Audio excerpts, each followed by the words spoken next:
မပင်ပန်းတဲ့မုံလုံးနီးနဲ့စားပွဲရများအလုံးမဲမင်္ဂလာပါများဟင်တာ channel ကနေကြိုဆိုလိုက်ပါတယ်အများနဲ့မတူတဲ့အရာတာနဲ့စားလို့တိတ်ကောင်းတဲ့အာလူးမာလာကြောကိုပြုတ်လုံနေအစင်စင်ကိုဖော်ပြပေးလိုက်ပါတယ်ယခုခေတ်နောက်ပိုင်းမှာလူကြိုက်များတဲ့အစားတောက်တွေထဲကတစ်ခုဖြစ်တဲ့အာလူးမာလာကြောကအတော်လေးကိုရေပန်းစားတဲ့အစားအစာတစ်ခုဖြစ်လာပြီးဆိုတာကိုပရိသတ်တို့သိပြီးသားဖြစ်မှာပါအစားတောက်ချစ်သူလူငယ်တွေကြားထဲမှာလောက်ကန်ရလွဲကိုပြီးအရင်နဲ့နဲ့အမျက်များတဲ့အတွက်စီးပွားရေးသမားတွေကြားမှာလည်းလောက်ကန်ရောင်းချသူများလာတဲ့အာလူးမာလာဟင်းပွဲတွေကနှစ်စဉ်နှစ်တိုင်းတီထွင်ဆန်းသစ်လာခဲ့ကြပြီးဖြစ်ပါတယ်ဒါကြောင့်ဒီနေ့ခေတ်မှာလည်းအရသာတိတ်ရှိပြီးတော့အိမ်မှာအဝစားသုံးလို့ရမယ့်အာလူးမာလာဟင်းပွဲအသစ်လေးကိုပြုလုပ်ပုံကိုဖော်ပြပေးလိုက်ပါတယ်နော်အရင်ဆုံးအာလူးတွေကိုအခွန်မခွာပဲရေးဆေးထားလိုက်ပါအခွန်ခက်ချွတ်ချွတ်အရသာကလည်းမေ့ထားလို့မရတဲ့အရသာပဲဖြစ်ပါတယ်ဒါကြောင့်အခွန်ကိုမခွာပါနဲ့ရှင်ရေးဆေးပြီးတော့တဲ့အာလူးတွေကိုအခုလိုအချမ်းပပလေးတွေလုပ်ပြီးတော့တဲ့အခါမှာတော့အထက်ကအညစ်အကြေးတွေကိုထပ်မံပြောင်းဆင်အောင်ရေနဲ့တစ်ချိန်ပြန်ဆေးလိုက်ပါပြီးတဲ့အခါမှာရေစင်အောင်တုပ်ပြီးအားလုံးကိုအရသာနဲ့နေလို့ရပါပြီ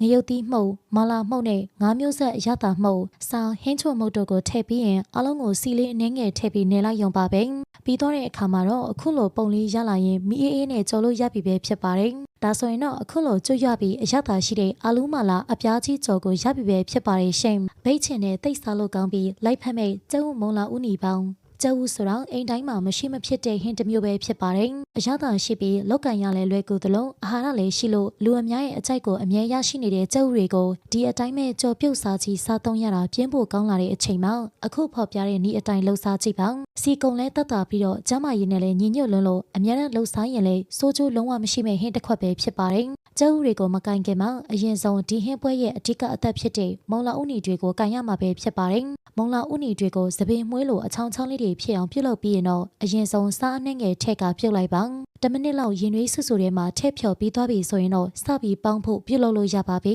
ပေါင်းခံမဲ့ဖန်ခွက်ထဲကိုကျုပ်6လုံးလောက်ရောထည့်ပြီးသွားပြီဆိုရင်တော့အခုဖော်ပြသလိုခါကျုပ်တွေနဲ့အတူစက်သွမိတ်လေးပပရောထည့်ပြီးစားငရုတ်ကောင်းလေးထက်ကပေါင်းလိုက်ရုံပါပဲရှင်ဒါဆိုရင်တော့အခုလိုစားကျင်စရာကျုပ်မုံလောင်းနီပေါင်းလေးရသွားပြီဖြစ်ပါတယ်အချင်းရဲ့အတွက်တော့ငရုတ်သီးစက်သွန်ဖြူနှမ်းတို့ကိုစီပူပူနဲ့တက်ပြီးဘဲငှက်ပြားကြီးအချင်းရှာလကာရီတို့ကိုထည့်လိုက်ရင်ရပြီဖြစ်ပါတယ်ဒါဆိုရင်တော့အချင်းရည်နဲ့သိပ်စားလို့ကောင်းမဲ့အစာပြေကျုပ်ပေါင်းလေးကိုအိမ်မှာအလွယ်လှုပ်စားကြည့်ကြပါနော်ကစုံတွေကိုမိဖုတ်စားရုံနဲ့မချင်တတ်နေကြပါနဲ့ရှင်အာရှဆောင်းရသည်ရဲ့ဇလိုက်ကျော်ကစုံတွေကိုပရိသတ်တို့မစားဘူးတဲ့သူမရှိတော့တဲ့အထိသိကြမှာပါနော်မြေကြီးတွေကစားလို့ရတဲ့ဗရက်များတွေအဖြစ်လူတွေတင်စားကြရလောက်တဲ့အထိလူကြိုက်များတဲ့ကစုံတွေကိုအခုတည်းကပြုတ်စားနေကြတော့ဆိုရင်တော့လူဖြစ်ရတာတိတ်တနာဖို့ကောင်းသွားပါလိမ့်မယ်ဒါကြောင့်လွယ်ကူစွာပြုတ်လုပ်ပြီးစားရတာတိတ်ကိုအကျိုးရှိသွားမှာပဲဖြစ်ပါတယ်အရင်ဆုံးကစုံတွေကိုပြုတ်ထားရပါမယ်ပြုတ်ပြီးသွားတဲ့အခါမှာခုလိုမျိုးခြေနေအောင်ခြေပြီးရင်နှုတ်စီအနှဲငယ်ထက်ကဂျုံမှုတ်လေးတွေထည့်ပြီးနေလိုက်ပါမုတ်သားကခုလိုချောမှုတ်ပြီးပြုတ်သွားပြီဆိုရင်တော့ရပါပြီရှင်